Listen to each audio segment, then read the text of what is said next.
ব্যালকনির জন্য কয়েকটি এসেন্সিয়াল জিনিস অনলাইন থেকে অর্ডার করেছিলাম। চলো সেই পার্সেলসগুলোই তোমাদের সাথে আজকে ওপেন করি। পার্সেলগুলো যেহেতু একসাথে আসেনি তাই ওয়েট করছিলাম যে সবকটা আসার পরই একসাথে ওপেন করব। তো ফার্স্টেই হচ্ছে একটা আমি প্ল্যান্ট পটের স্ট্যান্ড সেট অর্ডার করেছিলাম, সেটাই ওপেন করছি। টোটাল 7টা সেট ছিল। এটা খুব ইউজফুল জিনিস একটা, এতে করে পটের নিচগুলোতে ক্লিন করতে প্রবলেম হয় না। তা না হলে ওই পট সরিয়ে সরিয়ে ক্লিন করে হয়ে ওঠে না। আমার মতো কারা কারা ব্যালকনি গাছ দিয়ে সাজাতে ভালোবাসো জানিও কমেন্ট করে। তারপর নেক্সট কিছু হ্যাঙ্গিং পট অর্ডার করেছিলাম। এটা 8 পিসের সেট ছিল, যেগুলো আমি ব্যালকনির ওপরে ঝোলানোর জন্য কিনেছি। বাট এইটা রেডি করতে যেহেতু সময় সাপেক্ষের ব্যাপার আছে, তাই ভেবেছি ছুটির দিন মানে সানডেতে আমরা দুজন মিলে একসাথে এগুলো রেডি করব।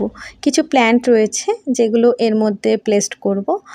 আর তারপর প্ল্যান্টের সাপোর্টের জন্য কিছু 5 পিসের স্টিক অর্ডার করেছিলাম। আপাতত আমার একটা গোলাপ গাছকে এটা দিয়ে সেট করেছি, আর একটা ডাল কাটিং থেকে বাগান বিলাসের চারা করেছিলাম। সেটা ক্রমশ লম্বা হয়ে নিচের দিকে ঝুলে যাচ্ছিল, তাই সেটাকে সেট করলাম। তারপর ছিল 10 পিসের একটা ওয়ালকের সেট।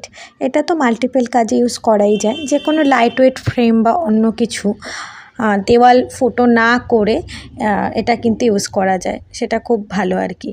তো কেমন লাগলো প্রোডাক্টগুলো আমাকে জানিও। Thanks for watching this video, by.